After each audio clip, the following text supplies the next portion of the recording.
Aujourd'hui, nous allons parler d'un sujet très important. Il s'agit de la focalisation, la concentration et l'objectif. Le but, le rêve, la vision. Alors, c'est les choses qui sont liées. Quand on parle de la focalisation, concentration, il faut savoir que c'est par rapport à quelque chose. C'est par rapport à un but, à un rêve, à une vision, à une réalisation. En tout cas, c'est par rapport à une vie de rêve quand même. Alors, c'est quoi la focalisation? La focalisation, c'est la capacité de rester concentré, la capacité de rassembler, de réunir toute son attention sur un objectif pendant une durée déterminée. Donc, si tu as un objectif, forcément, il te faut de la concentration. Forcément, il te faut de la focalisation. Dans le cas contraire, tu es sûr de ne pas pouvoir atteindre cet objectif. Alors, je veux que tu prennes cet exemple pour comprendre. Regarde, dans la forêt, quand les lions arrivent à viser sa cible, ils ne détournent plus le regard. Ils ne regardent ni à gauche ni à droite. Ils restent concentrés et ils courent derrière la cible. Ils courent derrière la proie afin de pouvoir l'attraper, la garder et trouver de quoi manger. C'est la même chose. En tant qu'homme, si nous avons un but, nous avons un objectif à atteindre, il nous faut forcément de la focalisation, il nous faut obligatoirement de la concentration. Je prends aussi l'exemple d'un chat qui pourchasse sa proie, qui a trouvé la cible. Vous allez voir, si vous avez un chat à la maison, observez bien, quand il voit une souris et il veut bondir sur elle, il garde toute son attention. Il regarde, il se cadre, il se met dans une position qui lui permet d'observer et de ne pas voir sa cible lui échapper. Nous avons besoin de ça. Nous avons besoin de copier ces animaux-là. Alors, si tu as une vision, tu as un rêve qui te tient à cœur, tu veux vraiment réaliser ça, il te faut de la concentration 100%. Pas de distraction, pas d'amusement et pas d'ambiance autour de ton objectif. Regardez aussi dans un champ de bataille. Un militaire, s'il se distrait dans le champ de bataille, qu'est-ce qui va lui arriver? Il va recevoir une balle. Ça peut même lui coûter la vie. C'est pourquoi, dans n'importe quel domaine, nous sommes en train de conduire, nous sommes en train de vouloir atteindre un objectif, il nous faut de la focalisation, de la concentration. Et pour t'aider à rassembler, à réunir ton attention, à réunir ton focus sur ton objectif, je veux que tu comprennes ces trois choses. Et ces choses, c'est des choses qui distraient, c'est des choses qui enlèvent de la vision. C'est des choses qui peuvent venir perturber ton objectif, ta vision. La première des choses, c'est ton entourage. Les gens qui sont autour de toi, ça peut être dans la famille, les amis, connaissances, entourage.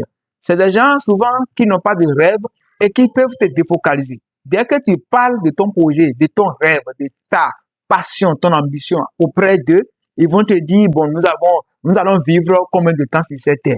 Laisse tomber. Il faut juste trouver quelque chose à manger, il faut juste s'habiller, chercher les femmes. Et puis, ils sont dedans. Et chaque fois quand tu parles auprès de ton objectif, ils sont prêts à te désorienter, te défocaliser.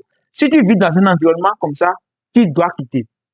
Ou soit, tu dois te taire et te mettre à l'écart de ces gens-là. C'est un environnement toxique qui ne permet jamais de réaliser les rêves. La deuxième chose sur laquelle je vais attirer ton attention, c'est les réseaux sociaux. Les réseaux sociaux aussi, si on ne sait pas faire, ça peut nous détruire. Parce qu'aujourd'hui, des gens ne sont pas capables de rester sans portable, de rester sans aller sur les panels de communication, sans aller sur YouTube, sans aller sur TikTok, sur Facebook et autres. Et ces choses ont tendance à nous déconcentrer. On est tellement concentré sur ce qui se passe sur les réseaux sociaux qu'on oublie des fois son objectif.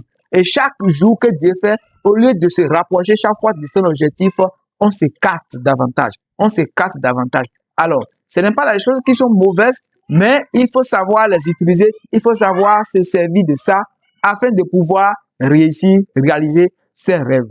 La troisième chose sur laquelle je vais attirer ton attention, on l'appelle les femmes. Et les femmes, si tu es un visionnaire, si tu as une vision et tu aimes beaucoup les femmes, je pense que toi-même tu sais. On sait ce que Les femmes ont fait dans la vie des grands hommes. Certaines femmes ont poussé ces hommes à réussir, mais il y en a dans la majorité des cas beaucoup qui sont tombés à cause des femmes. Si tu as une vision, tu as un rêve à réaliser, il vaut mieux savoir diriger tes impulsions sexuelles. Un homme de vision qui fréquente beaucoup les femmes, ici c'est toi, là-bas c'est toi, aujourd'hui c'est une go, demain c'est une autre, je ne pense pas que tu vas devenir grand. Je ne pense pas que tu vas pouvoir réaliser tes rêves, tu vas atteindre tes objectifs. Ces trois choses vont te permettre de pouvoir canaliser. Si tu évites ces choses, tu peux canaliser ton attention et rester focalisé sur ce que tu veux faire. Parce que chaque jour, tu dois travailler pour atteindre ton objectif. Chaque jour, tu dois travailler pour te rapprocher davantage de tes rêves. Si tu restes concentré, je suis sûr, même des gens que tu penses qu'ils t'ont déjà dépassé, ils sont déjà loin de toi, la concentration est aussi une clé de succès. La focalisation fait partie des clés nécessaires pour réussir sa vie. Voilà, chers amis, aujourd'hui, le message que je tiens à partager avec vous. Je vous invite de liker, de vous abonner et de partager cette vidéo autour de vous. Partagez ça avec vos amis pour aider des gens qui ont des visions, mais qui n'arrivent pas à se concentrer. Parce que se concentrer, c'est un grand exercice. C'est tellement difficile pour beaucoup de personnes. Si un jour j'ai pris ma petite fille, je lui ai remis une petite aiguille et je lui ai remis un fil. Et je lui ai dit de mettre le fil dans l'aiguille, dans le trou de l'aiguille. Vous voyez comment c'est difficile? Il faut une grande attention pour pouvoir introduire un petit fil dans le trou d'une petite aiguille. C'est cette attention-là qu'il faut pour celui qui veut réaliser son rêve. Un autre exemple que je vais vous donner encore, c'est lui qui a pris l'huile. L'huile qui est dans un bidon de 5 litres, par exemple, et il veut mettre l'huile là, il veut mettre ça dans une bouteille de 1 litre. Et il veut remplir une bouteille de 1 litre. Vous allez voir son attention, vous allez voir sa concentration. Si, par exemple, il fait beaucoup de mouvements, ou bien il regarde de gauche, droite, l'huile va verser. Alors, la concentration qu'il faut pour quelqu'un, pour verser l'huile dans une bouteille, il faut une sorte de concentration pour quiconque a une vision. Alors, merci beaucoup. Partagez cette vidéo autour de vous pour aider d'autres personnes à atteindre les objectifs. Et le sommet est réservé pour chacun de nous. Je demande à Dieu, le Père Tout-Puissant, de nous bénir, de nous épargner des gens qui volent les rêves, les voleurs de rêves, les gens qui tentent de nous enlever de notre chemin de réalisation de notre destinée. Dieu, le Père Tout-Puissant, va nous protéger et va couronner de succès chacun de nos efforts. Merci beaucoup à vous et à la prochaine pour une autre vidéo. Si vous avez été béni par ce message, n'oubliez pas de nous laisser un commentaire. Abonnez-vous également à cette chaîne tout en activant la cloche de notification pour ne pas manquer nos prochaines publications.